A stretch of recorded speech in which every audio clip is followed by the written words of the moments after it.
தந்தை மைந்தர் தூய ஆவியின் திருப்பெயராலே ஆமென். நாம் தலைகளை வணங்கி ஆண்டவரை நோக்கி வேண்டுதல் செய்வோம். எங்கள் அன்பின் திரிய ஆண்டவரே, இந்த நல்ல காலை வேளைக்காக நன்றியோடுமை துதிக்கிறோம். இந்த கொரோனா COVID-19 லாக்டவுனுக்கு பிறகு 2 மாதங்களாக சில நிபந்தனைகளோடும் சில கட்டுப்பாடுகளோடும் இந்த வழிபாடுகளை நடத்த நீர் உதவி செய்திருக்கிறீர். இந்த அக்டோபர் மாதத்தின் 4ஆம் ஞாயிறு விதமாக கூடி வந்து உம்மை துதிக்க போற்ற புகழ பாட மகிழ உம்மை வழிபட நீர் எங்களுக்கு தந்திருக்கிற மற்றும் ஒரு வாய்ப்புக்காக ஸ்தோத்திருக்கிறோம். வந்திருக்கிற உடைய பிள்ளைகளே நீர் ஆசீர்வதியும். உம்முடைய பேரருள் எங்களோடு எங்களை வழிநடத்தும்படி ஜெபிக்கிறோம். இந்த வழிபாடு முழுவதும் பொறுப்பேற்றுக்கொள்ளும். இந்த வழிபாட்டின் ஒவ்வொரு அம்சங்கள் வழியாக நீர் எங்களோடு இடைப்படும். வந்து கொண்டிருக்கிற நம்முடைய பிள்ளைகளை ஆசீர்வதியும். வரத்தப்பட்ட இந்த சூழ்நிலையினாலே வரத்தடைப்பட்ட இந்த வழிபாட்டை தவிர்க்க வேண்டிய சூழ்நிலையில் இருக்கின்ற முதியவர்கள், சிறு பிள்ளைகள், அவர்களை கவனிக்க வேண்டிய பெரியவர்கள் அனைவருக்காக ஜெபிக்கிறோம். அவர்களுக்கும் உடைய ஆசீர்வாதத்தை இந்த நாளிலே பகிர்ந்தளிக்க முடியாது ஊற்ற முடியாது ஜெபிக்கிறோம். இந்த வழிபாடு முழுவதும் உடைய பொற்பாதங்களை அர்ப்பணிக்கிறோம். நீர் மகிமைப்படுகிறார். துதி கன மகிமை அனைத்தும் மக்கள் இருக்கிறோம். மீட்பர் பாதம் பணிந்து வேண்டுகிறோம். எங்கள் தாயும் தந்தையுமான அன்பின் நல்ல ஆண்டவரே, திருப்பெயருக்கு மாட்சி உண்டாகும். இந்த வழிபாட்டுக்கு தொடக்கமாக பாமாலைகளில் 24வது பாமாலையை நாம் இசைக்க கேட்போம். பாமாலை எண் 24 மாமாட்சி கர்த்தர் சாஸ்தாங்கம் செய்வோம் என்ற பாடல் நாம் ஒலிக்க கேட்போம்.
சர்வ வல்லமையும் மிகுந்த இரக்கமுள்ள ஆண்டவர் மன்னிப்பையும் பாவ நிமித்தையும் நமக்கு கட்டளையிட்டருளி வாழ்க்கையை சீர்படுத்துவதற்கான காலத்தையும் தம் தூய ஆவியின் கிருபையும் தேற்றுதலையும் தந்தருள்வாராக. ஆமென். ஜெபம் செய்வோம். இந்நாளுக்குரிய சுருக்க ஜெபம். பெந்தேகோஸ்தே திருநாளுக்கு பின்வரும் 21ஆம் ஞாயிறு, திருத்துவ திருநாளுக்கு பின்வரும் 20ஆம் ஞாயிறு. அன்பில் ஓயாது இயங்கும் கடவுளே, குறிப்பிட்ட வேலையை நீர் ஒவ்வொருவருக்கும் கொடுத்திருக்கிறீர். நாங்கள் எங்கள் அழைப்புக்குரிய கடமைகளை உமது திருமுன் தளராது நிறைவேற்ற துணை செய்யும். இவ்வாறாக நடுத்தீர்ப்பு நாளில் சிறியவற்றிலும் உண்மையுள்ளவர்களாக காணப்பட்டு ஆண்டவுடைய நிலையான மகிழ்ச்சிக்கு உட்புக எங்களுக்கு அருள் தர வேண்டுமாய் வேண்டிக் கொள்கிறோம். ஆமேன். ஆண்டவரை துதியுங்கள். ஆண்டவர் நாம் துதிக்கப்படுவதாக. நாம் அமருவோம். திருமறை பாடங்கள் வாசிக்கும்படியாக குறிக்கப்பட்ட முதலாம் வேத பாடம் 2 நாளாகமம் 34ஆம் அதிகாரம் 8ஆம் வசனம் முதல் 21ஆம் வசனம் வரை. 2 நாளாகமம் 34ஆம் அதிகாரம் 8ஆம் வசனம் முதல் 21ஆம் வசனம் வரை. அவன் தேசத்தையும் ஆலயத்தையும் சுத்திகரித்த பின்பு அவன் தன் ராஜ்யபாரத்தின் 18ஆம் வருஷத்திலே அத்சாலியாவின் குமாரனாகிய சாப்பானையும் நகர தலைவனாகிய மாசேயாவையும் யோவாகாசின் குமாரனாகிய யோவாக் என்னும் மந்திரியையும் தன் தேவனாகிய கர்த்தரின் ஆலயத்துக்கு பழுது பார்க்கும்படிக்கு அனுப்பினான். அவர்கள் பிரதான ஆசாரியனாகிய இல்கியாவினிடத்தில் வந்து வாசற்படியை காக்கிற லேவியர் மனாசேயிலும் எப்ராயிமிலும் இஸ்ரவேலில் மீதியானவர்கள் எல்லாரின் கையிலும் யூதா பென்யமீன் எங்கும் சேர்த்து எருசலேமுக்கு திரும்பி தேவனுடைய ஆலயத்திற்கு கொண்டு வந்த பணத்தை ஒப்புவித்து வேலையை செய்விக்கும்படி கர்த்தருடைய ஆலயத்தின் விசாரிப்புக்காரரானவர்களில் கைகளில் அதை கொடுத்தார்கள். இவர்கள் அதை கர்த்தருடைய ஆலயத்தை பழுது பார்த்து சீர்படுத்துகிறதற்கு ஆலயத்தில் வேலை செய்கிறவர்கள் கையிலே கொடுத்தார்கள். அப்படியே யூதாவின் ராஜாக்கள் கெடுத்து போட்ட அறைகளை பழுது பார்க்க வெட்டின கற்களையும் இணைப்புக்கு மரங்களையும் பாவுகிறதற்கு பலகைகளையும் வாங்க தச்சருக்கும் சிற்பாசாரிகளுக்கும் அதை கொடுத்தார்கள். இந்த மனுஷர் வேலையை உண்மையாய் செய்தார்கள். வேலையை நடத்த மெராரியின் புத்திரரில் யாகாத் ஓபதியா என்னும் லேவியரும் கோகாதியரின் புத்திரரில் சகரியாவும் மெசுல்லாமும் அவர்கள் மேல் விசாரிப்புக்காரராய் இருந்தார்கள். இந்த லேவியர் எல்லாரும் கீத வாத்தியங்களை வாசிக்க அறிந்தவர்கள். அவர்கள் சுமைகாரரை விசாரிக்கிறவர்களாயும் பற்பல வேலைகளை செய்கிறவர்கள் எல்லாரையும் கண்காணிக்கிறவர்களாயும் இருந்தார்கள். லேவியரில் இன்னும் சிலர் கணக்கரும் மணியக்காரரும் வாசற் காவலாளருமாய் இருந்தார்கள். கர்த்தருடைய ஆலயத்துக்கு கொண்டு வரப்பட்ட பணத்தை அவர்கள் எடுக்கிற போது மோசேயை கொண்டு கட்டளையிடப்பட்ட கர்த்தருடைய நியாயப்பிரமாண புஸ்தகத்தை ஆசாரியனாகிய இல்கியா கண்டெடுத்தான். அப்பொழுது இல்கியா சம்பிரதியாகிய சாப்பானை நோக்கி, கர்த்தருடைய ஆலயத்திலே நியாயப்பிரமாண புஸ்தகத்தை கண்டெடுத்தேன் என்று சொல்லி அந்த புஸ்தகத்தை சாப்பான் கையில் கொடுத்தான். சாப்பான் அந்த புஸ்தகத்தை ராஜாவினிடத்திற்கு கொண்டு போய் அவனை நோக்கி, உம்முடைய ஊழியக்காரருக்கு கட்டளை எடுக்கப்பட்டவைகள் எல்லாம் அவர்கள் செய்கிறார்கள். கர்த்தருடைய ஆலயத்திலே சேர்ந்த பணத்தை அவர்கள் கூட்டி அதை விசாரிப்புக்காரர் கையிலும் வேலை செய்கிறவர்கள் கையிலும் கொடுத்தார்கள் என்று ராஜாவுக்கு மறு செய்தி சொன்னதும் அல்லாமல், ஆசாரியனாகிய இல்கியா என் கையில் ஒரு புஸ்தகத்தை கொடுத்தான் என்பதை சம்பிரதையாகிய சாப்பான் ராஜாவுக்கு அறிவித்து ராஜாவுக்கு முன்பாக அதை வாசித்தான். நியாய பிரமாணத்தின் வார்த்தைகளை ராஜா கேட்டபோது அவன் தன் வஸ்திரங்களை கிழித்து கொண்டு இல்கியாவுக்கும் சாப்பானின் குமாரனாகிய ஹைகாமுக்கும் மீகாவின் குமாரனாகிய அப்தோனுக்கும் சம்பிரதாகிய சாப்பானுக்கும் ராஜாவின் ஊழியக்காரனாகிய அசாயாவுக்கும் கட்டளையிட்டு சொன்னது, கண்டெடுக்கப்பட்ட இந்த புஸ்தகத்தினுடைய வார்த்தைகளின் நிமித்தம் நீங்கள் போய் எனக்காகவும் இஸ்ரவேலிலும் யூதாவிலும் மீதியானவர்களுக்காகவும் கர்த்தரிடத்தில் விசாரியுங்கள். இந்த புஸ்தகத்தில் எழுதியிருக்கிற எல்லாவற்றின் படியையும் செய்யும்படிக்கு கர்த்தருடைய வார்த்தையை நம்முடைய பிதாக்கள் கை கொள்ளாதே போனபடியினால் நம்மேல் மூண்ட கர்த்தருடைய உக்கிரம் பெரியது என்றான். வாசிக்கும்படியாக குறிக்கப்பட்ட முதலாம் வேதபாகம் வாசித்தாயிற்று. கர்த்தருக்கு மகிமை உண்டாவதாக. வாசிக்கும்படியான 2ஆம் வேத பாடம் வெளிப்படுத்தின விசேஷம் 2ஆம் அதிகாரம் வசனங்கள் 1 முதல் 7 முடிய. வெளிப்படுத்தின விசேஷம் 2ஆம் அதிகாரம் வசனங்கள் 1 முதல் 7 முடிய. எபேசு சபையின் தூதனுக்கு நீ எழுத வேண்டியது என்னவெனில், 7 நட்சத்திரங்களை தம்முடைய வலது கரத்தில் ஏந்தி கொண்டு 7 பொன் குத்துவிளக்குகளின் மத்தியிலே உலாவிக் கொண்டிருக்கிறவர் சொல்லுகிறதாவது: உன் கிரியைகளையும் உன் பிரயாசத்தையும் உன் பொறுமையையும் நீ பொல்லாதவர்களை சகிக்க கூடாமல் இருக்கிறதையும் அப்போஸ்தலர் அல்லாதவர்கள் தங்களை அப்போஸ்தலர் என்று சொல்லுகிறதை நீ சோதித்து அவர்கள் பொய்யரென்று கண்டறிந்ததையும் நீ சகித்து கொண்டிருக்கிறதையும் பொறுமையாய் இருக்கிறதையும் என் நாமத்தின் நிமித்தம் இளைப்படையாமல் பிரயாசப்பட்டதையும் அறிந்திருக்கிறேன். ஆனாலும் நீ ஆதியில் கொண்டிருந்த அன்பை விட்டாய் என்று உன் பேரில் எனக்கு குறை உண்டு. ஆகையால் நீ இன்ன நிலைமையிலிருந்து விழுந்தாய் என்பதை நினைத்து மனம் திரும்பி ஆதியிலே செய்த கிரியைகளை செய்வாயாக. இல்லாவிட்டால் நான் சீக்கிரமாய் உன்னிடத்தில் வந்து நீ மனம் திரும்பாத பட்சத்தில் உன் விளக்கு தண்டை அதனிடத்திலிருந்து நீக்கி விடுவேன்.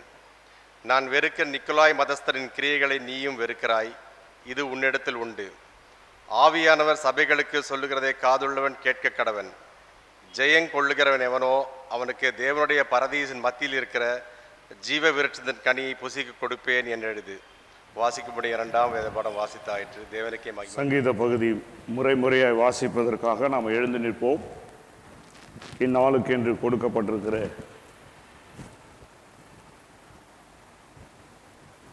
சங்கீதம் 46ஆம் சங்கீதம், அதனை முறையாக நாம் வாசிப்போம். நான் திருவிவிலியத்திலிருந்து வாசிக்கிறேன். 11 வசனங்கள் இருக்கின்றது. 11வது வசனத்தை நாம் அனைவரும் சேர்ந்து வாசிப்போம். கடவுள் நமக்கு அடைக்கலமும் ஆற்றலுமாய் உள்ளார். இடுக்கணுற்ற வேளைகளில் நமக்கு உற்ற துணையும் அவரே. ஆகையால் நில உலகம் நிலைக்கும். கடலின் அலைகள் கொந்தளித்து பொங்கினாலும் அவற்றின் பெருக்கால் குன்றுகள் அதிர்ந்து நடுங்கினாலும் எங்களுக்கு அச்சம் என்பதே இல்லை.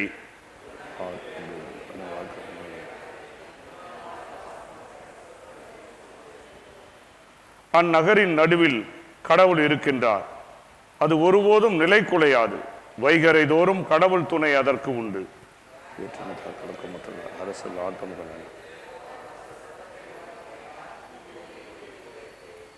படைகளின் ஆண்டவர் நம்மோடு இருக்கின்றார். யாக்கோபின் கடவுளே நமக்கு அரண். வாரீர் ஆண்டவரின் செயலை காணி. அவர் உலகில் உலகின் கடை எல்லை வரை போர்களை தடுத்து நிறுத்துகின்றார். வில்லை ஒடிக்கின்றார். ஈட்டியை முறிக்கின்றார். தேர்களை தீக்கிரையாக்குகின்றார்.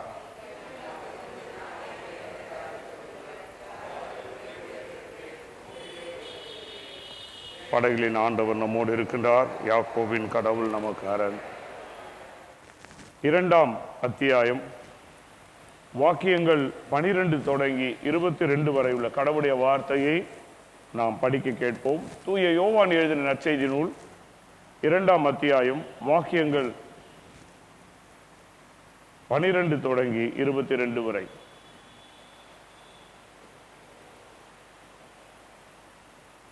இதன் பிறகு அவரும் அவர் தாயும் சகோதரர்களும் அவருடைய சீடரும் கப்பர்நகூம் சென்று அங்கு சில நாட்கள் தங்கியிருந்தனர். யூதர்களுடைய பஸ்கா விழா விரைவில் வரவிருந்ததால் இயேசு எருசலேமுக்கு சென்றார். கோவிலில் ஆடு மாடு புறா விற்போரையும் அங்கே உட்கார்ந்திருந்த நாணயம் மாற்றுவோரையும் கண்டார். அப்போது கயிறுகளால் ஒரு சாட்டை பின்னி அவர்கள் எல்லாரையும் கோவிலில் இருந்து துரத்தினார். ஆடு மாடுகளையும் விரட்டினார். நாணயம் மாற்றுவோரின் சில்லறை காசுகளை கொட்டிவிட்டு மேசைகளையும் கவிழ்த்து போட்டார். அவர் புறா விற்பவர்களிடம், இவற்றை இங்கிருந்து எடுத்து செல்லுங்கள், என் தந்தையின் இல்லத்தை சந்தையாக்காதீர்கள் என்று கூறினார்.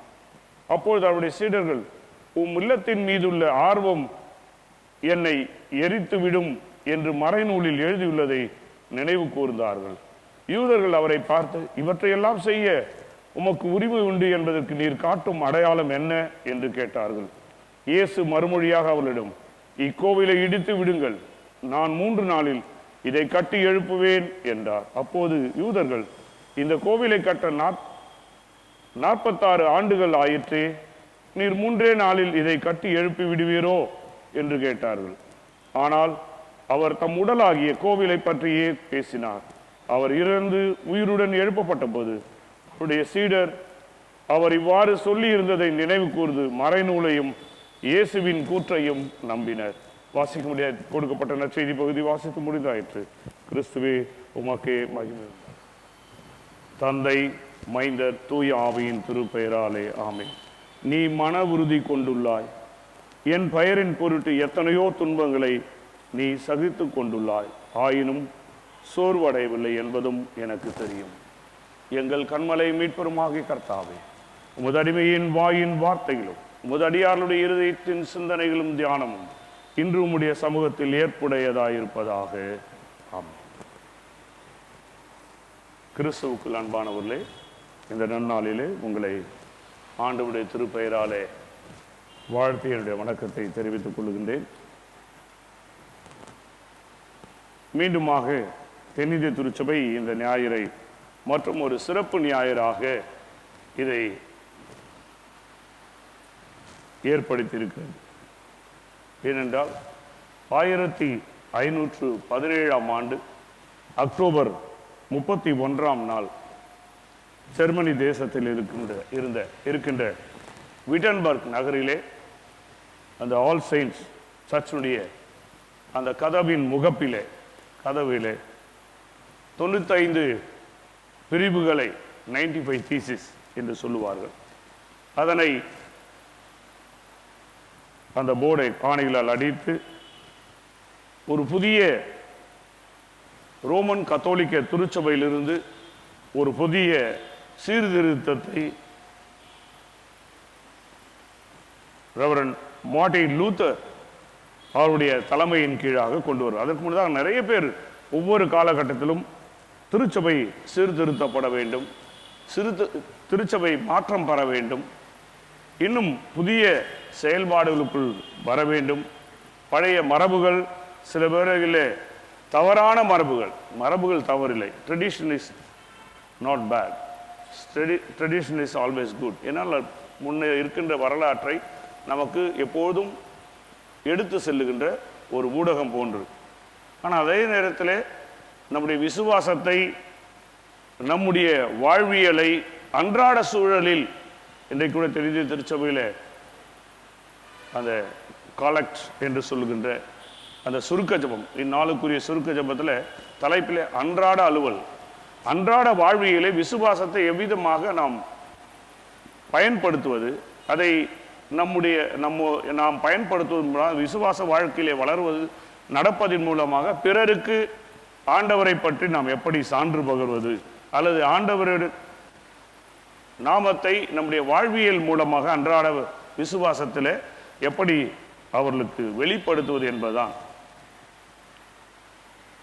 ஆகவே தான் அந்த போராட்டம் நிகழ்ந்து கொண்டிருக்கும் போது ஜெர்மனி தேசத்தில், அதுக்கு பல காரணங்கள் சொல்வார்கள். அதில் சொல்லுகின்ற ஒரு சாக்கு, இங்கிலாந்து அரசர் 2வது திருமணம் செய்து கொண்டார். அவையெல்லாம் அதாவது கோஇன்சிடென்ஸ். ஆனால் முக்கிய காரணங்களை மழுங்கடிப்பதற்காக இந்த சீர்திருத்தத்தை ஏற்றுக்கொள்ளாத திருச்சபையினர் அல்லது சிலர், அதனால்தான் அதை அவர் பிரித்தார் என்றெல்லாம் ஏனென்றால் அந்த கால ஐரோப்பிய நாடிலே அவரெல்லாம் ஒன்றாக இணைந்தார்கள். இன்னும் சொல்ல வேண்டும் என்று சொன்னால், ஜெர்மனி தேசத்தில் பெசன்ட் மூவ்மெண்ட் என்று சொல்வார்கள். அதாவது இன்றைக்கு நம்முடைய விவசாயிகள், வேளாண் மக்கள் போராடுகிறார்களே, அதுபோல ஒரு போராட்டம். குறுநில மன்னர்கள் வாழ்ந்த காலம் அந்த நாட்கள். அப்பொழுது அங்கு போராட்டம் நடைபெற்று கொண்டிருந்தது.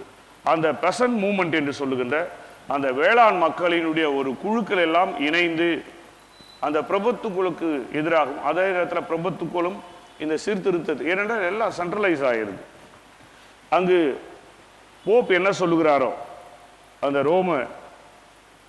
ரோமன் கத்தோலிக்க திருச்சபையாக 2 திருச்சபைகளாக மாற்றப்பட்டது. வெஸ்டர்ன் திருச்சபை, அதாவது மேற்கத்திய திருச்சபைகள், கிழக்கத்திய திருச்சபை ஈஸ்டர்ன் சர்ச் என்று சொல்லுகிற, அதாவது ஆர்த்தடாக்ஸ் என்று சொல்லுகின்ற 2 திருச்சபைகள் பிரிவாக, அதாவது அவர்கள் எல்லாம் பார்த்தீங்கன்னா 1054 பிரிந்து விட்டார்கள்.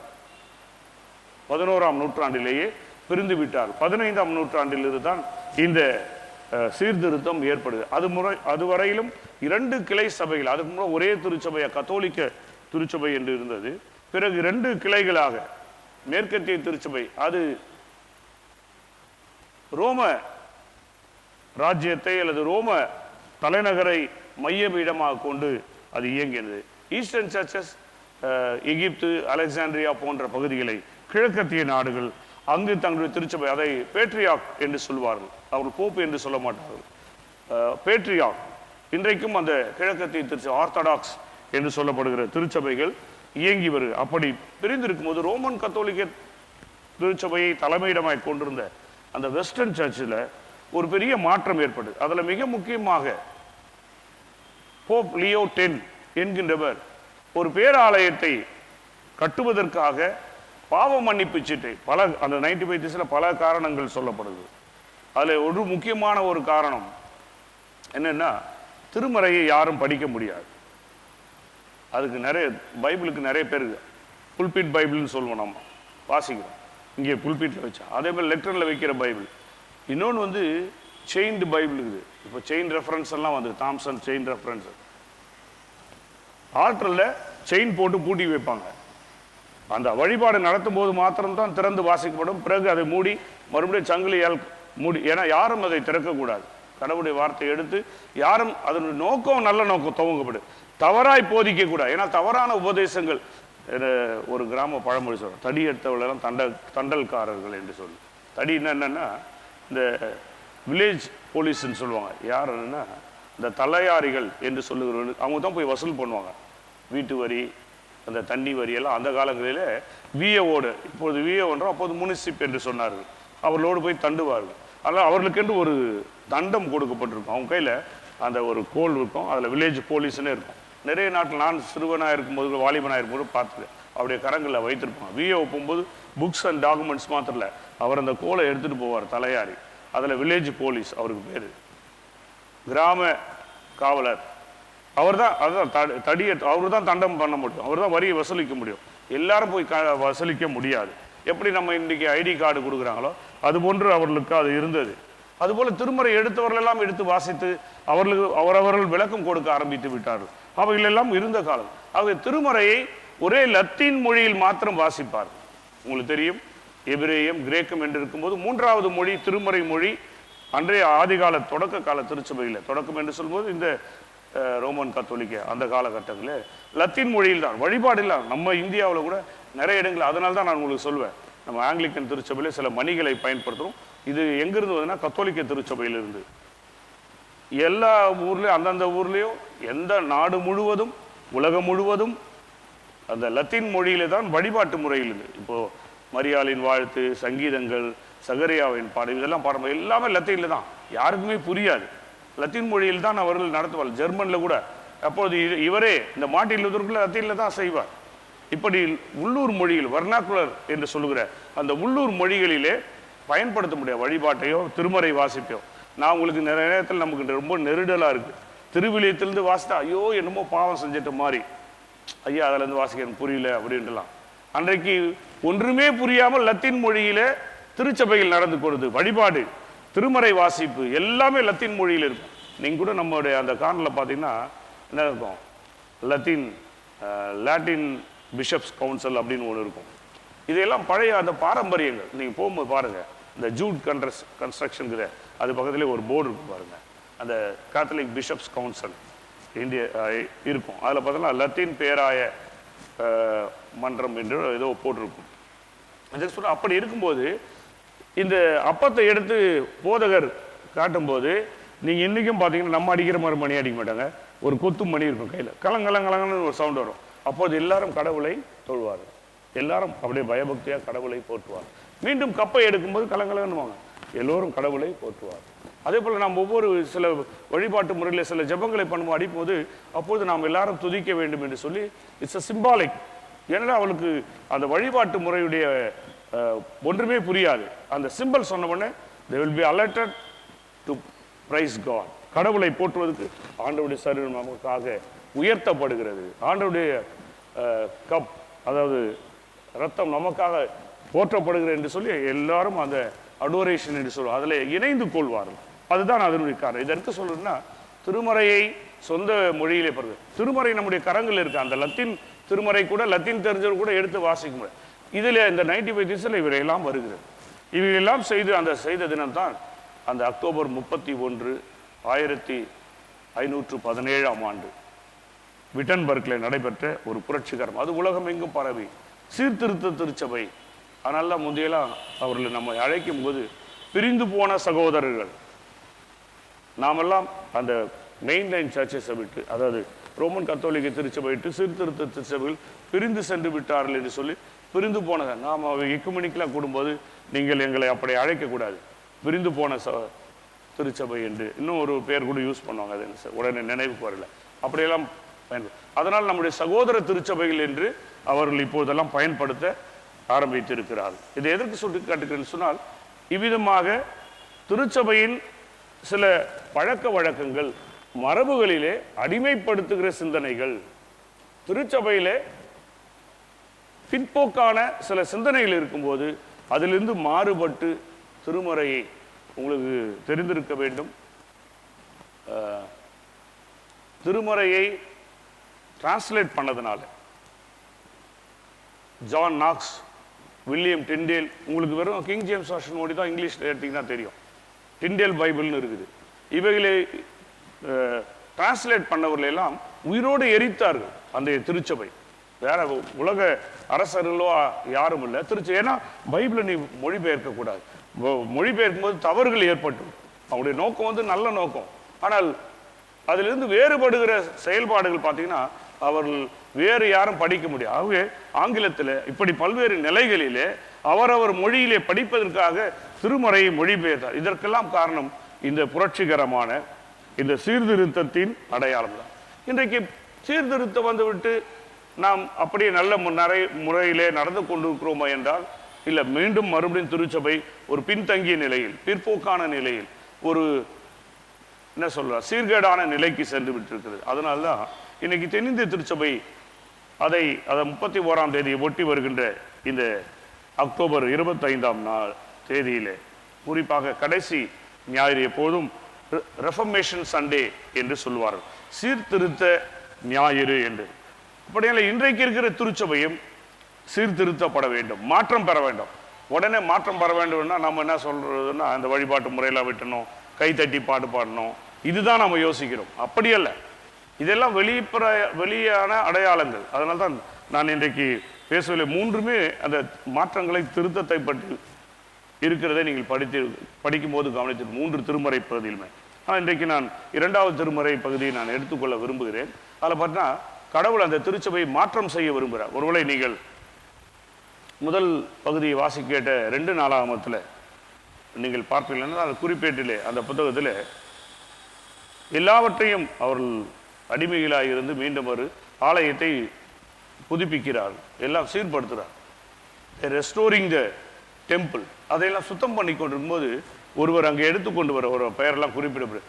அவர் ஒரு இடத்துல ஒரு சவுத்தில் இருக்கிற ஒரு ஓட்டையில் கை விடுறாரு, அல்லது ஒரு மூலையில் கை விடுறாரு. அங்கே பார்த்தாலும் கடவுளுடைய வார்த்தை இருக்கிறது, தோற்சொல்லு இருக்கிறது. இங்கே நியாயப்பிரமா அப்படின்னா இவ்வளோ நாள் அவங்க கிட்ட என்ன இல்லைங்க, நியாயப்பிரமாணம் ஒரு வாக்கியத்தை அதுக்கு முன்னதாக நினைக்கிறேன், நீங்கள் வாசித்து பார்ப்ப அப்படின்னா அங்கே நியாயப்பிரமாணம் இல்லை, ஆசாரியன் இல்லை, நியாயப்பிரமாணம் கடவுளுடைய வார்த்தை இல்லை, அங்கே ஆலயம் இல்லை, வழிபாடுகள் எல்லாம் நின்று விட்டது. இப்படிப்பட்ட சூழல் எப்படி நாம் இன்னைக்கு இந்த பேண்டமிக்ல இருந்தோமோ அவைகளெல்லாம் இருந்தபோது ஒருவேளை 6 மாதம் கழிச்சு, நீங்களாம் அவங்கள யாரும் நான் குறை சொல்ல, நாம் எல்லாரும் என்னையும் சேர்த்து சொல்கிறேன், வீட்டில் இருந்தாலும் சண்டேவனா உட்காந்து பைபிள் வாசி பண்ணோம். ஒருவேளை அதையெல்லாம் தூக்கி இருந்தால் ஆண்டவர் இப்படி பண்ணிட்டாரு அப்படின்னு பைபிளை தூக்கி வச்சுட்டா, மறுபடியும் செப்டம்பர் 1ஆம் தேதி ஆலய வழிபாடு துவங்குகிறார்கள் என்று சொல்லும்போது சில நேரங்களில் பைபிள் என்ன பண்ண வேண்டியிருக்கும், தேடுவோம். சில நேரங்களில் முக்கியமான டாக்குமெண்ட்னா சில நேரத்தில் ரேஷன் கார்டு இப்போ அட்டையில் வந்துடுச்சு இல்லை, ரொம்ப நாளாக ஒருத்தர் தேடிட்டு இருந்தான். இது நடைபெற்றதாக சொல்லுவார்கள், நடந்ததா என்னன்னு தெரியல. ரொம்ப நாளாக தேடிட்டு இருந்தாராம், ஒரு 6 மாதமா 7 மாதமா தொலைஞ்சு போச்சு, புது கார்டு கூட அப்ளை பண்ணலாம் அப்படின்லாம் யோசிந்தாராம். திடீர்னு ஒரு நாள் பைபிள் எடுத்து வாசிக்கலான்னு பார்த்தா பைபிளுடைய பிற்பகுதியில் என்ன இருக்குது, ரேஷன் கார்டு. இப்போது இருக்கிற நீங்கள் கார்டு, இந்த சின்ன கார்டை யோசிக்கக்கூடாது, அந்த ரேஷன் புக்குமா இருக்குமே சின்னதாக, அது இருக்குதான். அப்படின்னா 6-7 மாதமாக அவர் என்ன பண்ணல, பைபிளை எடுத்து வாசிக்கல. நம்ம நேரங்களில் கூட பார்த்தோன்னா காசு இங்கே விடுவோம். அதாவது இப்போ கொஞ்சம் பரவாயில்ல, முந்தைய காலங்களில் பொருளாதாரம் இன்னும் இதுவாக இருக்கும்போது அது மணி டிரான்சாக்ஷன் ரொம்ப குறைவாக இருக்கும் மக்களுடைய கைகளில். காசுக்கு ஒரு 100 ரூபாய் கூட கஷ்டமாக இருக்கும் சில இடத்துல யோசிப்போம். ஆனால் திடீர்னு பார்த்தீங்கன்னா ஒரு 2-3 மாதம் கழிச்சு அப்படி திருச்சி பார்த்தோம்னா அதில் என்ன பண்ணிப்போம், காணிக்கைக்கும் வைப்போம், சிலர் பாதுகாப்பாக பர்ஸ் மாதிரியும் வச்சுக்குவோம். பைபிளை இல்லை நிறைய நேரத்தில் பைபிள் படிக்கிறதுக்கு பயன்படுதோ இல்லையோ, இந்த மாதிரி சேஃப்டி லாக்கர் மாதிரி காசு வைக்கிறதுக்கெல்லாம் என்ன பண்ணுது, காணிக்கைக்காக வைக்கிறது ஒரு பக்கம், சாதாரணமாக கூட வைக்கிற பழக்கம் சிலருக்கு உண்டு. இது எதுக்கு சொல்றேன்னா, நிறைய நேரங்களில் பைபிளை நாம் மறந்தே விடுகிறோம். அது போன்று இருந்த காலம்தான்.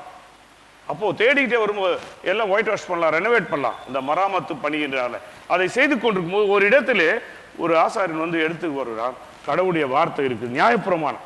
உடனே அதை எடுத்து அந்த அரசன் எடுத்து வாசிக்கிறான். எல்லாரும் அங்கே நிற்பதாக நடுங்கினார்கள், எழுந்து நின்றார்கள்.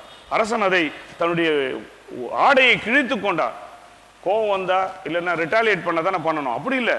கடவுளுடைய வார்த்தைக்கு முன்பாக நான் ஒன்றுமில்லை என்று எப்படி பேதுரு தன் மேலாடையை கழட்டி விட்டு தண்ணீரிலே குதித்தான் என்று படகுல சொல்லப்படுகிறது. அந்த கலிலேய கடவுளே படகு இருந்தவன் கீழே அது போன்ற எல்லாவற்றையும் கிழித்து கொண்டு கடவுளுக்கு முன்பாக தாழ்த்துகிறான். இந்த சீர்திருத்தத்துக்கும் அங்கே இருக்கிறதுக்கும் அதே போல மார்ட்டின் லூத்தர் செய்து பார்த்தா திருமறையை கண்டெடுக்கிறார்கள், கண்டு உணர்கிறாள், கண்டறிகிறார். அதே போன்று இங்கேயும் பார்த்தீங்கன்னா திருமறையை அவரவர் மொழியிலே, நாட்டவர் மொழியிலே மொழிபெயர்க்கப்படுகிறது. அதனால தான் இன்றைக்கு rediscovering and reliving the faith, நாம் விசுவாசத்தை மீண்டும் புதுப்பித்து மீண்டும் கண்டறிய வேண்டும். அந்த விசுவாசத்தில் அன்றாட வாழ்விலே நாம் வாழ்ந்து காட்ட வேண்டும். அதுதான் தென்னிந்திய திருச்சபை கொடுக்கு.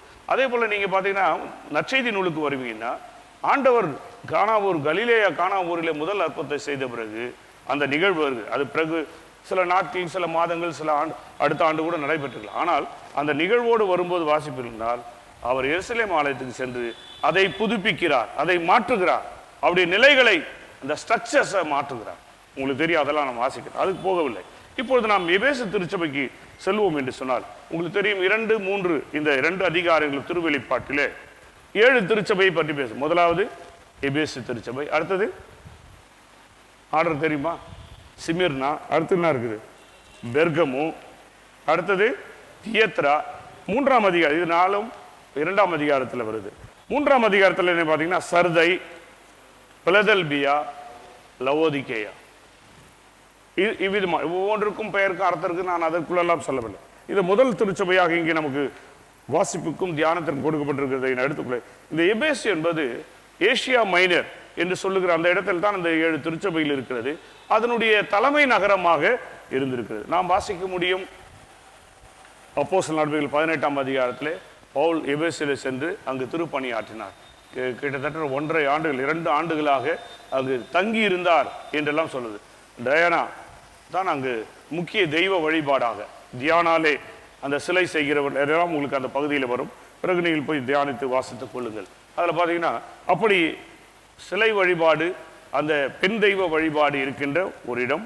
அந்த முக்கிய இடத்துல இவர்கள் எல்லாம் ஆண்டவுடைய பணியை செய்ய, அதில் அப்போலோ கூட அங்கு சென்று செய்வதை நாம் பார்க்கிறோம். இந்த எபேசு என்ற விரும்பப்படுகின்றவள், அது அந்த தெய்வத்தை வைத்து, அந்த பெண் தெய்வத்தை வைத்து விருப்பப்படுகிறவள் என்கின்ற பொருளிலே அது அழைக்கப்பட்டது. இந்த எபேசு ஒரு முக்கியமான நகரம். நிறைய வியாபாரங்கள் சிறப்பாக, எப்பொழுது எப்படி நாம் காஸ்மோபாலிட்டன் சிட்டி என்று சொல்லுகிறோமோ, சில முக்கிய நகரங்களை பல்வேறு மக்கள் வாழ்கிற இடம் என்று சொல்லுகிறோமோ, பல்வேறு வழிபாடுகள், வணக்கங்கள், பல்வேறு கலாச்சாரங்கள் பிணைந்திருக்கிற இடம் என்று சொல்லுவோமோ, அது போன்ற ஒரு நகரம். அதில் வாழ்கிற திருச்சபையை பற்றி சொல்கிறார். நீங்கள் வாசிப்பீர்கள், எபேசில் உள்ள திருச்சபையின் வான தூதருக்கு, அப்படி என்றால் அந்த லீடர்ஸ், அதை நடத்துகிறவர்களுக்கு இவ்வாறு எழுது: தமது வல்லக்கையில் 7 விண்மீன்களை உறுதியாய் பிடித்து கொண்டு 7 பொன் விளக்கு தண்டுகள் நடுவில் நடப்பவர் கூறுவதாவது. அப்படின்னா the God's presence in the church. இங்கே மறுபடியும் சர்ச் திருச்சபை என்ன, இந்த கட்டிடங்களுக்குள் நாம் இணைத்து விடக்கூடாது. இந்த குத்து விளக்கு, விளக்கு தண்டு என்பது உங்களுக்கு தெரியும், அவர்கள் யூத ஆலயத்தில், அதாவது தேவாலயத்தில் அவர்கள் நாம் வைத்திருக்கிற மாதிரி இப்போ மெழுகுவத்தி கொளுத்துறோம்.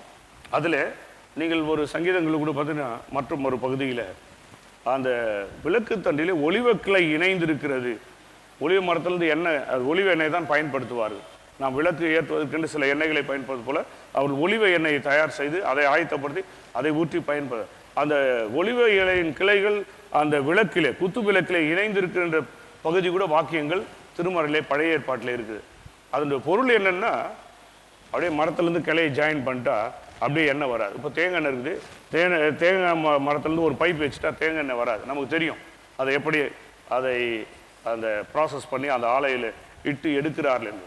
அதுபோல் தான் இதை இடித்து ஒலிவ காய்களை இடித்து அந்த எண்ணெய்களை இடித்து அதன் வழியாக எண்ணெய் எடுக்கிறவர். ஆனால் அதனுடைய உருவகம், இந்த சிம்பாலிக், அதனுடைய நோக்கம் என்னன்னா, கடவுள் இணைந்திருக்கிறார். ஒலிவ கிளை போன்று, ஒலிவ மரம் போன்று கடவுள் இணைந்து அந்த எண்ணெயை நம்மிலே தருகிறார், அவருடைய ஆவியை தருகிறார், அவருடைய உயிர் மூச்சை, அவருடைய வாழ்வை தந்திருக்கிறார். அப்படியானால் அதனால்தான் கடவுள் தந்திருக்கிற அந்த தொடர்பு, கடவுள் தந்திருக்கிற அந்த உறவை மீண்டும் புதுப்பிக்க வேண்டும் என்றுதான் இந்த எபேசு திருச்சபையினுடைய நோக்கம். அதனால அவர் சொல்றார், அவரை பற்றி ஒரு பாசிட்டிவா, எல்லா நோட்டும் பாசிட்டிவா தான் இருக்கு. நீங்க பாத்தீங்கன்னா மற்ற திருச்சபையில ரொம்ப கண்டிக்கிறமா இருக்கும். இந்த மற்ற 6 திருச்சபையில சிலதை பாராட்டுவார். முதல்ல யோவான், இந்த திருவெளிப்பாட்டை எழுதின யோவான் தூய ஆவியினால ஏவப்பட்டு எழுதும்போது பாராட்டுவார். அதுல இது அதிகமான பாராட்டை பெறுவது பார்த்தீங்கன்னா எபேசு திருச்சபை தான்.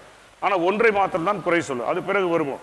அதில் பார்த்தீங்கன்னா அந்த 2ஆம் 3ஆம் வசனத்துடைய முற்பகுதியில் 2ஆம் வசனம், உன் செயல்களையும் கடின உழைப்பையும் மன உறுதியையும் நான் அறிவேன், தீயவர்களை உன்னால் சகித்துக் கொள்ள முடியாது என்பதும், திருத்தூதுவர்களாய் இல்லாதிருந்தும் தங்களை அவ்வாறு திருத்தூதுவர்கள் என அழைத்துக் கொள்ளுகிறவர்களை நீ சோதித்து பார்த்து அவர்கள் பொய்யர்கள் என்று கண்டறிவாய் என்பதும் எனக்கு தெரியும்.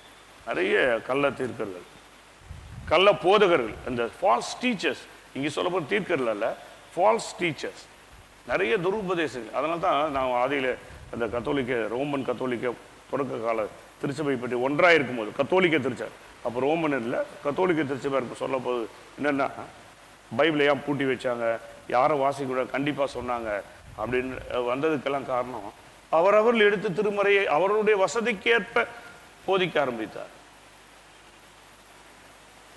நாகசாவி, ஹிரோஷிமா நாகசாகியில குண்டு போடுறதுக்கு முன்னாடி கூட திருமறையிலிருந்து எடுத்து வேதத்தை வாசித்து தான் ஜெபம் பண்ணி போடுறாங்க. ஏன்னா எல்லாத்துக்கும் நியாயத்தை கற்பிக்க திருமறையிலே ஆதாரங்கள் வசனங்குது. தன்னை எதிர்க்கிறவர்களை கடவுள் அடிப்பார், துன்மார்க்கரை அழிப்பார், இப்படியெல்லாம் சொல்லி வசனங்களை வாசித்து அதை ஜெபித்து அதை நியாயப்படு. ஆனால் இன்றைக்கும் பல நூற்றாண்டுகள் கடந்தும் இன்றைக்கு அங்கே புல் பூண்டு கூட ஒரு அங்கு பிறக்கின்றவர்கள் எல்லாம் மனிதர்கள் மாத்திரமல்ல, மிருகங்கள் ஊனும் குருடுமாய், ஏன் போபாலில் நடந்த விஷவாயு நமக்கு தெரியும். இப்படி பல்வேறு நிகழ்வுகளை, தவறுகளை கூட, அணுகுண்டுகளை வீசுவதை கூட, சில என்ன சொல்ல போர்களை கூட நாம் திருமறை வைத்து நியாயப்படுத்த முடியும். அப்படி செய்திருக்கிறார். அதே போல காலனி ஆதிக்கம் வந்த போது கூட எல்லா நாடுகளையும், நம்ம நாட்டை மாத்திரம் அடிமைப்படுத்தும் போது, வியாபாரத்திற்காக வந்து அந்த நாட்டை சுரண்டும் போது, அடிமைப்படுத்தும் போது கூட கடவுள் நம்மை ஆசீர்வதிக்க எல்லாரையும் நமக்கு அடிமையாய் கொடுத்திருக்கிறார் என்று திருமறையை ஆதாரமாய் கொண்டு போதித்தார். அப்படி போதிக்காத மிஷினரிகளை நல்லா புரிஞ்சுக்கணும். எல்லாரையும் வெள்ளையர்களெல்லாம் நிறைய நேரத்தில் அந்த அரசியல்தோ அல்லது பொதுமக்களோ நினைக்கிற மாதிரி கிறிஸ்தவர்கள் நினைக்கக்கூடாது. அப்படி அவர்கள் செய்வது தவறு என்று போதித்த மிஷினரிகளை உள்ள விடாமையே தடுத்தார்கள். சீகன் பார்க்கலாம், நீங்கள் பார்த்தா தரங்கம்பாடியில் எத்தனையோ நாட்கள் அங்கே வெயிலில் சுடும் மணலிலே நின்று கொண்டு உள்ள சேர்க்கவில்லை, சிறையில் அடைக்கப்பட்டார்கள். சீகன் பால்க்கும் புளூச்சோ இன்னொரு நண்பரும் வந்தபோது அதுபோல பல நிகழ்வுகள். சிலரை அப்படியே கப்பலிலிருந்து திருப்பி அனுப்பிவிட்டார்கள், சிலரை கொடுமைப்படுத்தி இருக்கிறார் அந்த அவருடைய வெள்ளைக்காரர்களே இன்னொரு மிஷினரியை. இப்படி எதற்கு சொல்கிறேன்னு சொன்னால், இவ்விதமாக மாற்றங்களை ஏற்படுத்தும் போது பல துன்பங்களை, அதை தான் இங்கே சொல்றார், நீ பல துன்பங்களை சகித்து கொண்டார். நீ இந்த திருச்சபையின் காரியங்களை, செயல்களை, விசுவாசத்தை செயல்படுத்தும் போது வருகிற துன்பங்களை ஏற்றுக்கொண்டார். அப்படியானால் இது உறுதியான திருச்சபை. இந்த எபேசு திருச்சபை தீயவர்களை, போலி திருத்தூதுவர்களை, அப்போஸ்தலரை கண்டு அறிந்து அவர்கள் பக்கமாக திரும்ப அவர்களை எதிர்த்த ஒரு திருச்சபை என்பதை சுட்டித்தார். இரண்டாவதாக பார்த்தீங்கன்னா, துன்பத்தை சகித்து கொண்ட திருச்சபை. 3ஆம் வசனத்துடைய பிற்பகுதியில், நீ முதல் பகுதி, நீ மன உறுதி கொண்டுள்ளாய், என் பெயரின் பொருட்டு எத்தனையோ துன்பங்களை தாங்கி கொண்டுள்ளாய், ஆயினும் சோர்வடைவில்லை. நிறைய நேரத்தில் நம்ம ஒரு சின்ன இது வந்தால் கூட இன்னைக்கு சர்ச்சுக்கு வரல போப்பா அப்படின்னு நாம் சோர்ந்து விடுகிறோம். ஆனால் எத்தனையோ துன்பம் என்று பொழுது அதில் எத்தனையோ அடுக்கலாம். நமக்கு தொடர்ந்து எத்தனையோ துன்பங்கள் இப்போ இருக்கிற காமனாக வர இந்த வியாதி, இந்த தொற்றை பற்றி சொல்ல பர்சனலாக நம்முடைய குடும்பத்தில் நிறைய நேரத்தில் நம்ம எதிர்பார்க்காதவங்க தான் நம்மளை என்ன பண்ணுவாங்க, வெறுப்பாங்க, நமக்கு விரோதமாக. சில நேரத்தில் நாம் வளர்த்து விட்டவர்களே, அதற்கு கூட ஒரு பழமொழி இருக்குது, வளர்த்த கடா மாறல நெஞ்சில் பாய்கிறது என்று ஒரு தமிழ் பழமொழி இருக்குது. சில நேரம் நாம் யாரை வளர்த்தோமோ யாரை சில இயக்கங்களில் சில அலுவலகங்களில் உயர்த்தினோமோ அவர்களே நமக்கு விரோதமாக. அதனால தான் சொல்லு, அவன் தன் குதிகாலை என் தலையின் மேல் தூக்கினான் என்று சங்கீதங்கள்லாம் நாம் வாசிக்கிறோம். இப்படி பல நேரங்களில் நாம் யாரு, அதுதான் இது இங்கே இருக்கிற இந்த போராட்டத்துக்கு பேருக்கு சாட்டனிக் ஃபோர்ஸஸ் என்று ஒரே வார்த்தையில சொல்ல முடியும். அவ்விதமா தீஞ்செயல்கள், நீ இறையரசுக்கு எதிராக வருகிற தீஞ்செயல்களை எல்லாம் நீ சகித்து கொண்டாய், தாங்கிக் கொண்டாய். டாலரன்ஸ். இந்த சர்ச் ஸ்டாண்ட் ஃபார்மா இருந்த ஒரு எபேசு திருச்சபை. It டாலரேட்ஸ் all it's tribulation and test. எல்லா போராட்டங்கள் எல்லா விதமான சோதனைகளிலும் இது தாங்கிக் கொண்ட திருச்சபையாக இருந்திருக்கிறது. மூன்றாவதாக நாம் வாசிப்போம் என்றால் 4ஆம் வசனத்தை வாசியுங்கள்.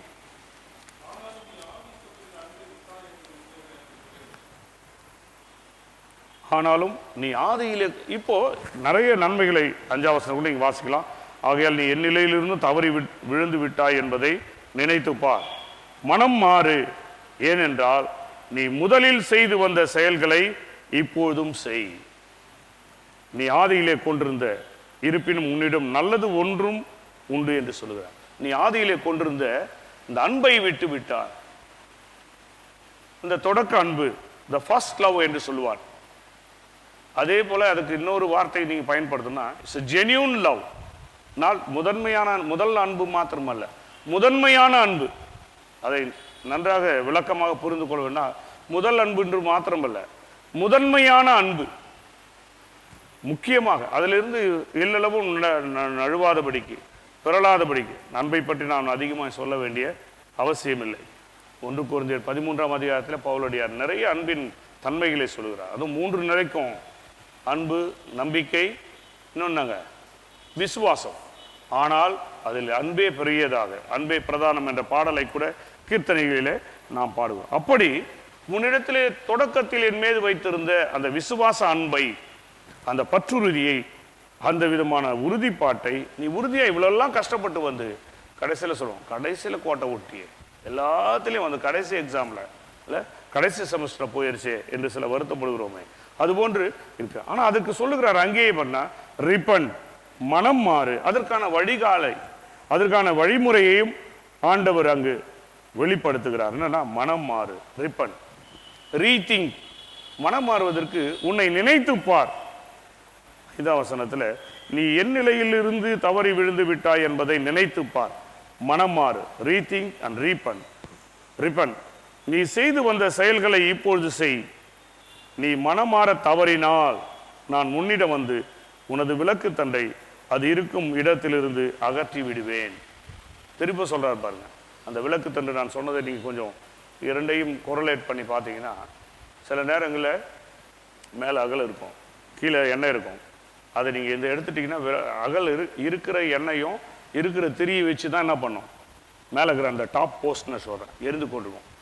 ஆனால் கொஞ்ச நேரத்துக்கு அப்புறம் அது அப்படியே கருப்பாக புகை வந்து அப்படியே அணைந்து விட்டது. கீழே இருக்கிற தண்டு அதில் எண்ணெய். சில மெழுகுவத்தி எரியறதுல கூட நீங்கள் பார்த்துருப்பீங்கன்னா இருக்கும், அந்த உள்ளே போட்டு ஸ்டாண்ட் போடுற மாதிரி, அதாவது இந்த லேண்டன் மாதிரி முந்து இருக்குமே, அதில் மெழுகுல போட்டு மேலே ஒரு கப் மாதிரி இருக்கும், அந்த சிம்னி மாதிரி அந்த கிளாஸில், அதை நீங்கள் தனியாக எடுத்துடலாம். அப்போ இந்த மெழுகுவத்தி பிடிச்சிட்டா கொஞ்சம் அதில் சுத்தமாக எரியாது மெழுகுல. ஆனால் இந்த அகலோடு இருக்கின்ற அந்த குழாயில் எண்ணெய் ஊற்றி இருந்தால் அகலில் மேலே இருக்கிற அந்த அகலில் வெறும் திரி மட்டும்தான் எரியும். ஏன்னா எண்ணெய் பிடுங்க. அப்படி என்றால் என் உறவை முறித்து விடுவேன். நீ சும்மா நான் வெளிப்பிரகாரமாக என்னோடு தொடர்பு கொண்டிருப்பது போல என்னுடைய ஆன்மீகத்தை நீ காட்டுகிறாய். ஜபம் பண்ணுற, உபவாசம் பண்ணுற, கோயிலுக்கு போகிற, எல்லாம் செய்கிற. ஆனால் உண்மையான கடவுளுடைய அந்த எதிர்பார்க்கிற அந்த வாழ்வு தரம், அந்த தன்மை உன்னை விட்டு இழந்து விட்டது. ஆகவே நீ மறுபடியும் மனம் திரும்பி, மனம் மாறி அந்த அன்பை கண்டறிந்து புதுப்பித்துக்கொள் என்று வாய்ப்பளிக்கிறார். அப்படி செய்யாமற் போனால் என்ன செய்வார்? அதுல இன்னொன்று பாராட்டுகிறார். இருப்பினும் அந்த பாராட்ட நீங்க நிறைய அதான் சொன்ன, உன்னிடம் நல்லது ஒன்று உண்டு. இவங்க குறை இருக்கும்போது இன்னொன்று பாசிட்டிவ் சொல்ற. நிறைய நேரத்தில் நம்மை சுற்றி இருக்கிற நண்பர்கள், மக்கள் நம்முடைய குறையை மட்டும்தான் சுட்டி காட்டும். குத்தி குத்தி குத்தி குத்தி வெந்த புண்ணிலேயே வேலை பாய்ச்சி கொண்டே இருப்பார்கள். ஆனால் ஆண்டவர் உன்னை குறை சொல்லிவிட்டு அதை விட மேலான, உன்னிடத்துல சின்ன குறை இருக்கு பாருங்க, அதை விட மேலான ஒன்று இருக்கு. என்னன்னா, நிக்கோலாய் மதஸ்தருடைய ஒரு வழிமுறை, ஒரு குரூப் இருந்தாங்க, நிக்கோலர்கள் என்று சொல்லப்படுகிற.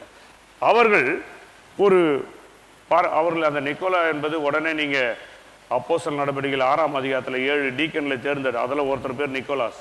அவரை நீங்கள் யோசிக்கக்கூடாது, அந்த இடத்துக்கும் இந்த இடத்துக்கும் தொடர்புபடுத்தக்கூடாது. ஆனால் அந்த நிக்கோலா என்கின்ற ஒருவர் திருமறையை பொருத்தி பார்க்கும், இந்த மாதிரி இணைத்து பார்க்கல, டிரான்ஸ்லேட் பண்ணுறல, அப்படி தவறாக போதித்து அந்த காலகட்டத்தில் நான் உங்களுக்கு ஏற்கனவே சொன்னேன், எபேசு திருச்சபை வாழ்கின்ற அந்த நகரம் காஸ்மோபாலிட்டன் சிட்டி, நிறைய பிற வழிபாடுகள், பிற மக்கள், பிற கலாச்சாரங்கள் பிணைந்திருக்கிற இடம். இப்போ நம்ம சென்னை காட்டிலும் பெங்களூரை காட்டிலும் மும்பை, அப்படியே டெல்லி, இப்படி எடுத்துக்கொண்டே போனீர்கள் என்றால் இதில் எல்லா நாட்டு மக்களும் எல்லா கலாச்சார மக்களும் இருக்கின்றார், எல்லா மதத்தவும் இருக்கிறார். அப்படி ஒன்றாக குறிப்பாக நம்ம இவருக்கு வாழ்கிற இந்த கேட்டட் கம்யூனிட்டி என்று சொல்லுகிறாங்களே, அந்த ஃப்ளாட்ஸில் வாழும்போது ஒருத்தரோடு ஒருத்தர் தொடர்புகள், நாம் பிற சமயத்தோடு கடவுள் நம்பிக்கையே இல்லாத ஒரு இடத்துல கூட நாம் பழக வேண்டிய வரும். அப்படி வரும்போது அவருடைய முறைகள் இவர்களை மேற்கொண்டு விட்டது. அவங்க என்ன பண்ணா, அரச வழிபாடு, இந்த தெய்வ வழிபாட்டை, அதாவது இந்த தியனால் வழிபாடு, அரச வழிபாடு, அவைகளெல்லாம் இணைத்து விட்டார். நாம் இந்த நாட்டில் இருக்கிறோம், அந்த அரசன் சொல்கிற வழிமுறைகளை பின்பற்றுவதில் என்ன தவறு இருக்குது? அவர் சொல்லுகிற அந்த வழிபாட்டை அரசன், ஏன்னா யூதர்கள் பார்த்தீங்கன்னா வணக்கம் கூட பண்ண மாட்டாங்க பிற மனிதர், அதாவது வாழ்த்துவது வேறு, வணக்கம் செய்வது வேறு. நம்ம எப்படி இப்போது கை குலுக்காதீங்க, கொரோனா சில மேட்டரெல்லாம் நம்மளை மறுபடியும் புதுப்பிச்சிருக்குது இல்லை, அப்படியே கழுவாமல் சாப்பிட்ட காலெல்லாம் உண்டு. நான் யாரையும் சொல்லலை, நம்ம கழுவித்தான் சாப்பிட்றோம், கை கழுவிட்டு. இப்போ சும்மா அப்பப்போ கை கழுவிக்க, சோப்பு போட்டு கழுவு அப்படின்னு சொல்லி இருக்குது. குறிப்பாக சிறு பிள்ளைகளாக இருக்கும்போது இந்த நிகழ்வுகள் நடக்கும், பெரியவங்களுக்கு நான் சொல்லலை. அப்படி எல்லாம் நடக்கிறது கொரோனா நமக்கு டீச் பண்ணியிருக்குது இல்லை. அதுபோன்று இங்கே பார்த்தீங்கன்னா அதுபோன்று சில வழிமுறைகள் அவர் நல்லது தானே சொல்கிறாரு. இதையெல்லாம் செய்வதில் என்ன தப்பு? அரச சிலையை நம்ம ஆஃபீஸில் நம்ம டேபிளுக்கு முன்னாடி சில ஆட்சிகள் மாற மாற ஒவ்வொன்றும் ஒரு ஃபோட்டோ வைப்பாங்க, பார்த்துக்கிறீங்களா? நிறைய நேரத்தில் நிறைய அலுவலகளோட பேராயர்களுடைய படங்கள் மாறிக்கிட்டே இருக்கும். இப்படி ஒவ்வொருத்தருக்கும் அவங்க டேபிள் மேலே மாறிக்கொண்டே இருக்கும். இப்படி வழிபடுதலை வைப்பேன். அப்போது கடவுளை ஆஃபீஸில் டேபிள் ஆண்டவரை வணங்கும் போது முதல்ல யாரை பார்ப்பாங்க? இந்த ஃபோட்டோ பார்த்து வணங்குவாங்க. இதையெல்லாம் இருந்தது. அதான் நிக்கோலா அந்த உபதேசம், அந்த மதத்தினர், அந்த மார்க்கத்தினர் என்று சொல்வது என்னவென்றால், அரசனை வழிபடுவதில், அரச நெறிமுறைகளை வழிபடுவதில் தவறு இல்லை என்று சொன்ன ஒரு குழுவினர். ஆனால் நீ அதை வழிபடவில்லை, அதை ஏற்கவில்லை. அதனால்தான் மொர்தெகாய்க்கு ஆமானுக்கு வர்ற பிரச்சனை, யூதர்கள் எப்போதும் பிறரை எழுந்து வணக்கம் செய்ய மாட்டார்கள், கடவுளை தவிர, யாவேவை தவிர, அதாவது ஆண்டவரை தவிர கீழே வானத்தில் பூமியில் யாருக்கும் நீ நமஸ்கரிக்க வேண்டாம் என்றெல்லாம் இருக்கிறதெல்லாம். அதுக்காக நம்ம ஒருத்தர் பார்க்கும்போது வணக்கம் பண்ணாமல் போயிடுறீங்க, அதெல்லாம் நான் தொடர்ந்து, அது நம்முடைய பண்பாட்டு முறை. எதற்கு சொல்கிறேன்னா, இப்படி இருக்கின்ற அந்த சூழ்நிலையில் நீ உறுதியாய் நின்றாய், நீ எல்லளவும் துணிந்து நின்றாய், அந்த மதத்தவருடைய கொள்கைக்கு பின்னாக போய்விடவில்லை, ஆயினும் இருக்கின்ற இந்த விட்டு மனம் திரும்ப. அப்படி இல்லாத பட்சத்தில் என்ன செய்வேன்னு சொல்றாருன்னா, விளக்கு தண்டை முன்னிடத்தில் ஏற்கிறவன் சொல்லுகிறார் 7ஆம் வசனம், கேட்க செவி உடையோர் திருச்சபைகளுக்கு தூய ஆவியார் கூறுவதை கேட்கட்டும். கடவுளின் தோட்டத்தில் உள்ள வாழ்வு தரும் மரத்தினுடைய கனியை வெற்றி பெறுவோருக்கு உண்ண கொடுப்பேன். இந்த காரியத்தை சொல்லி நான் நிறைவு செய்ய விரும்புகிறேன். இந்த கடவுளின் தோட்டத்தில் இருக்கிற வாழ்வு தரும் கனி என்பது மிக முக்கியமான ஒரு சம்பவத்தை இந்த இடத்திலே தூய ஆவியானவர் இந்த திருவெளிப்பாட்டை எழுதுகிற யோவான் மூலமாக சுட்டி காட்டுகிறார். என்னில் ஆதியிலே ஆண்டவர் படைத்து மனுக்குலத்தை ஏதேன் தோட்டத்தில் வைக்கிறார். அங்கே பல மரங்கள் இருக்கிறது. அதில் ஒரு மரம் என்ன தெரியல, ஜீவ விருட்சத்தின் கனி, வாழ்வு தரும் மரத்தின் கனி. இன்னொரு மரத்தின் கனி இருந்தது. ஆண்டவர் அதை தான் சொன்னார், இதை சொல்லலை. சொன்னாரா சொல்லியா நமக்கு தெரியல, நம்முடைய திருமறை குறிப்புகளில் இல்லை. என்ன சொல்றார்? நன்மை தீமை அறியத்தக்க கனியை நீ புசிக்க கூடாது. அதுக்கு பக்கத்திலேயே இன்னொரு கனி இருக்குது. அதான் என்னதுங்க? வாழ்வு தரும் கனி, ஜீவ விருட்சத்தின் கனி. விருட்சம்னா மரம், உங்களுக்கு தெரியும். வாழ்வு தரும் மரத்தின் கனி. ஒருவேளை நீங்க இது சும்மா ஏதோ ஒரு குக்டப்பா ஒரு யூகமா சொல்றதில்ல. ஏவாளோ அல்லது ஆதாமோ பிசாசு இந்த மரத்து கனியை சொல்ற, பக்கத்தில் இருக்கிற மரத்தை வாழ்வு தரும் கனியை புசித்து சாப்பிட்ருந்தாங்கன்னா இந்த உலகத்தில் சாவே கிடையாது, பாவமே நுழைஞ்சிருக்காது. அதான் கடவுள் தருகின்ற வாழ்வு தருகின்ற வாழ்வு மட்டும்தான் கடவுள் தருகிற மிகப்பெரிய ஆசீர்வாதம். நாம் நினச்சிக்கிற பொருள், பொன், வீடு, இந்த நிலபலங்கள், வாகனங்கள், இதெல்லாம் ஆசீர்வாதம். கடவுள் இந்த மனுக்குலத்துக்கு தந்த உச்சிதமான ஒரே ஒரு ஆசீர்வாதம் என்னன்னா வாழ்வு, லைஃப். ஏனென்றால் அவருடைய சுவாசத்தை அவருடைய மூக்கிலே, நாசியிலே ஊதினார். அதான் லைஃப். அந்த லைஃப் அழிக்கவே முடியாது, அந்த வாழ்வை தந்தார். ஆனால் சாத்தான் எப்பொழுதும் பார்த்தீங்கன்னா கடவுளுடைய செயல்பாட்டுக்கு பக்கத்திலே போய்கொண்டே இருப்பான். அதில் அந்த போராட்டம் தான் இந்த எபேசு திருச்சபை போராடி கொண்டிருக்கு, விசுவாசத்திலே போராடி கொண்டிருக்கு. அது நீ இதை விட்டுட்டு மனம் திரும்பி நீ கண்டறிந்து ஆய்ந்து விசுவாசத்தை இன்றைய காலகட்டத்தில் புதுப்பித்து கொண்டு எல்லா சூழ்நிலையும் கொரோனாவாக இருந்தாலும், அதனால தான் இவங்க சொல்லுவாங்க பாருங்க, சாத்ராக் மேஷாக் ஆபேத்நேகோ, நாங்கள் வணங்குகிற அந்த ஜீவனுள்ள ஆண்டவர் எங்களை இந்த சூளை நின்று என்ன பண்ண அக்கி நின்று தப்புவிக்க வல்லவர். அப்படி தப்புவிக்காமற் போனாலும் சரி, அதான் ஃபெய்த், அதான் ஸ்ட்ராங்கா இருக்கிற அந்த அதைத்தான் இங்கே எபேசு திருச்சபையிலே எதிர்பார்க்கிறார். நீ அப்படி மேற்கொண்டால், ஓவர் கம் பண்ணா, அந்த நிக்கோலான்றதுக்கு ஒரு அர்த்தம் கூட பார்த்தீங்கன்னா கான்கரர். அவன் இந்த துருபதேசத்தை வைத்து உங்களை கான்கர் பண்றான், உங்களை மேற்கொள்ளுகிறான். ஆனால் நீ அந்த உபதேசத்தை மேற்கொண்டு விட்டாய், ஒரு சின்ன புள்ளி மாத்திரம் உங்கள்கிட்ட கூறுக, அந்த ஆதியில கொண்டது அன்பினாலே நீ மீண்டும் புதுப்பிக்கப்பட்டால் ஜீவ விருட்சத்தின் கனி இழந்து போன அந்த ஏதேன். அதனால தான் நீங்க பார்த்தீங்கன்னா ஆதாமையும் ஏவாளையும் தோட்டத்தை விட்டு வெளியேற்றி, நீங்க அந்த வசனம் வாசனை தெரியும், அந்த ஜீவ விருட்சத்தின் வழிக்கு போகிற வழியை என்ன பண்ணாராம், வேலி அடைத்தார், சுடரொளி பட்டயத்தை கேருபீன்களை சேருபீன்களை வைத்தார், அது உள்ள போக முடியும். அப்படி என்னால் அதை தான் 22ஆம் அதிகாரத்திலே திருவெளிப்பாட்டில் சொல்லுகிறார், அங்கு ஒரு புதிய எருசலேம் வரும், அந்த நகரத்தில் அதற்கு துணையாக தான் நாம் இப்பொழுது 46ஆம் சங்கத்தில் கூட 5ஆம் அந்த நகரத்திலே, அந்த நகரன்றது எருசலேமை பற்றி சொல்லுகிறது, ஒரு நதி இருக்கிறது, அதில் எப்பொழுதும் நித்திய காலமாக வாழ்வு தருகின்ற நகரமாக இருக்கின்றது என்று வாசிக்கிறோம். அந்த 46ஆம் சங்கீதம் 5ஆம் வசனம். அதை தான் இந்த வெளிப்படுத்தல் 22ஆம் அதிகாரத்தில் புதிய எருசலேம் இறங்கி வரும்போது அங்கே அந்த நகரிலே ஒரு நதி வேண்டும், ஜீவ நதி, அதன் இரு மரங்களும் ஜீவ மரங்கள், அதாவது கனிகளை தரும் மரங்கள் இருக்கும், அதன் வழியாக வாழ்வு தரும். இழந்ததை ஒருவேளை அந்த கனியை சாப்பிட்டோம்னா பாவம் சாத்தான் ஓடி போயிட்டு இருப்பான், அவனால ஒன்றும் பண்ண முடியாது. அடுத்தது ஏன் வேலை அடைத்தார்னா, நான் வேற இங்கே சொல்லுன்னா எனக்கு தேவையில்ல, இன்னொரு இடத்துல ஒரு டெத்தில் கூட சொன்னேன், அந்த வாழ்வை பற்றி சொல்லும்போது, death meeting, prayer meeting, death ஏன் வேலை அடித்தார்னா, பாவம் நன்மை தீமை அறியத்தக்க கனியை சாப்பிட்டு அடுத்த ஸ்டெப்புக்கு போகிறதுக்கு பிசாசு ரெடியாக இருக்கிறான் சாத்தான், அந்த சர்போடி. என்னன்னா, இந்த பழத்தை சாப்பிட்டே இந்த பழத்தையும் சாப்பிட்டுவார், ஜீவ விருட்சம். அதனால தான் அவர் உனக்கு சொல்லலை, அதை கூட சொல்லுவார் அந்த கான்வர்சேஷனில் பார்த்தீங்கன்னா, நீ தெளிவாயிடுவேன்னு சொல்லி தான் கடவுள் உனக்கு மறைச்சிட்டாரு அப்படின்றலாம் இருக்கும். அப்போது இது எனக்கு சொல்லலையேன்னு சொல்லி ஏவாள் பறித்து சாப்பிட்றாங்க.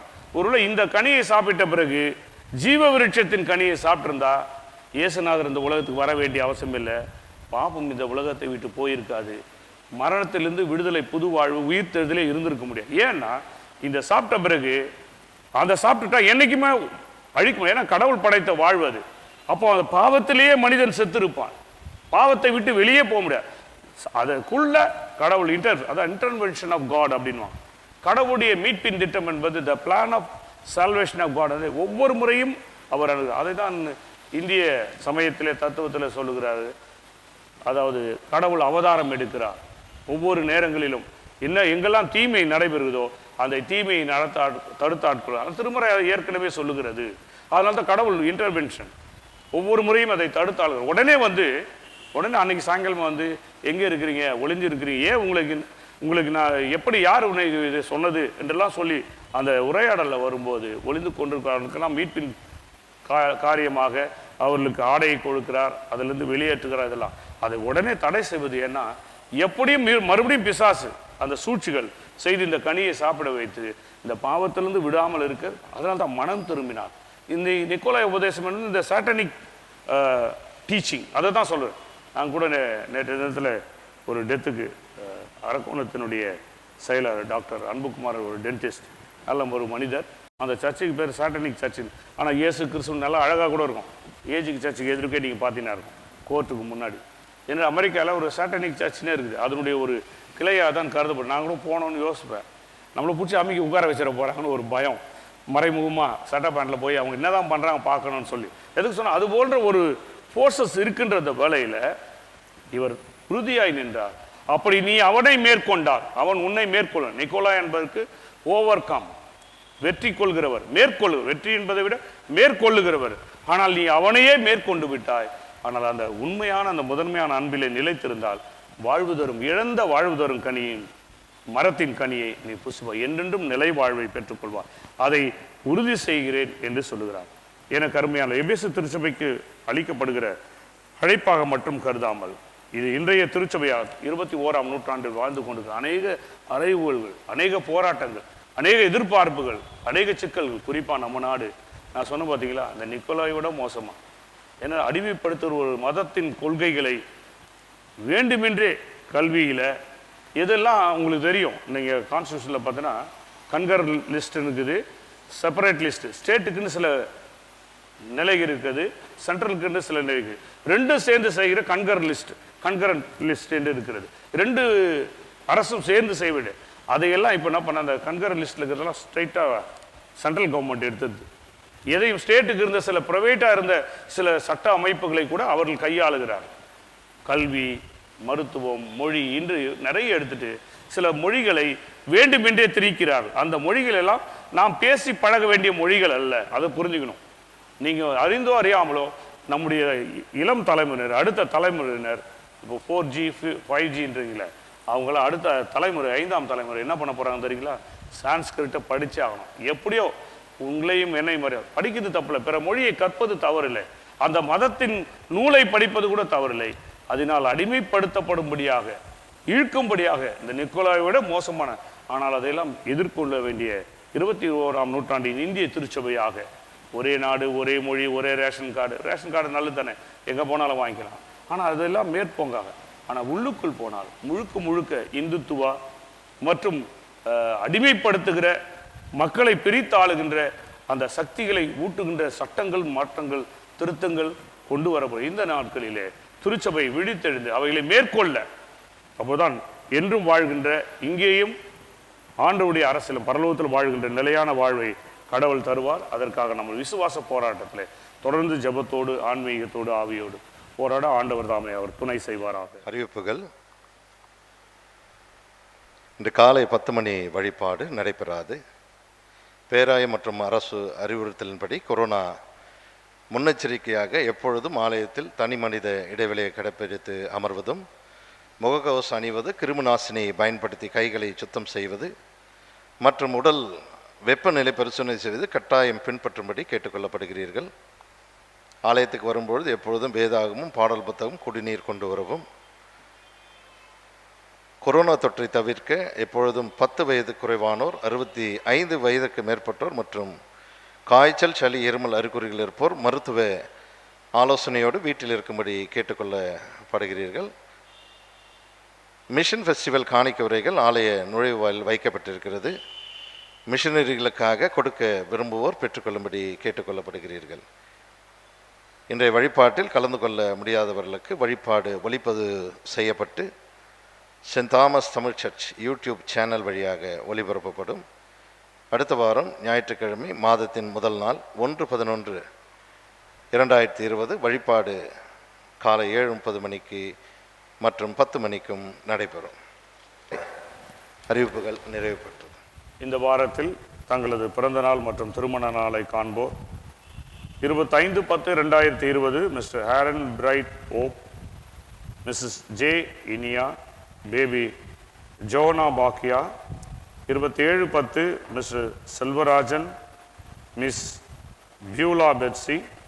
28/10 Mr Mangalraj, master Jonathan Kirubakaran, Mr Pappuraj, Mr Ashwin Nimrod ஓப். 29/10 Mr Samuel Ravichandran. 30/10 Mrs Elizabeth SIK Raja, Mr Edwin Abraham, Mrs Latha Selvakumari. 31/10 Miss Sophia Ruth Angeline, Miss Merlin Moses, Mr Livingston. இந்த வாரத்தில் தங்களது திருமண நாளை காணும் தம்பதியர் 25/10/2020 மிஸ்ஸஸ் அண்ட் மிஸ்டர் ராஜா சிங் ஆசிர் தம்பதியர். 27/10 mister and missus Naveen Joseph தம்பதியர். மிஸ்டர் அண்ட் மிஸ்ஸஸ் மர்காசிஸ் தம்பதியர். Mister and missus Joseph Alexander தம்பதியர், மிஸ்டர் அண்ட் மிஸ்ஸஸ் விஜயபாஸ்கர் தம்பதியர், 28/10 மிஸ்டர் அண்ட் மிஸ்ஸஸ் ஜெபதுரை தம்பதியர், 29/10 mister and missus Jose Thangaraj தம்பதியர், 30/10 mister and missus Paul Alvin Rajkumar தம்பதியர். பிறந்த நாள் மற்றும் திருமண நாளை காணும் நம்முடைய திருச்சபையின் பிள்ளைகளை இறை இயேசுவின் திருப்பெயராலே திருச்சபை சார்பில் வாழ்த்தி பாராட்டுகிறோம். ஆண்டவர் அவர்களை அதிகமாக ஆசீர்வதி பாதுகாவலுக்கு நம் அனைவரும் அர்ப்பணிக்கின்றோம். நமது ஆண்டவராக இயேசு கிறிஸ்துவின் அருளும் தாயும் தந்தையுமாகி கடவுளின் அன்பும் தூய ஆவியாண்ட வழிநடத்தலும் ஆசீர்வாதம் பாதுகாவலும் பராமரிப்போம் நம் அனைவரோடும் நம்முடைய திருச்சபையின் குடும்பங்களோடும் நம்மை சுற்றி இருக்கிற அனைத்து மக்களோடும் இன்றும் என்றும் இறுதி எப்போதும் வழிநடத்தி ஆசீர்வாதத்தை காப்பாராக.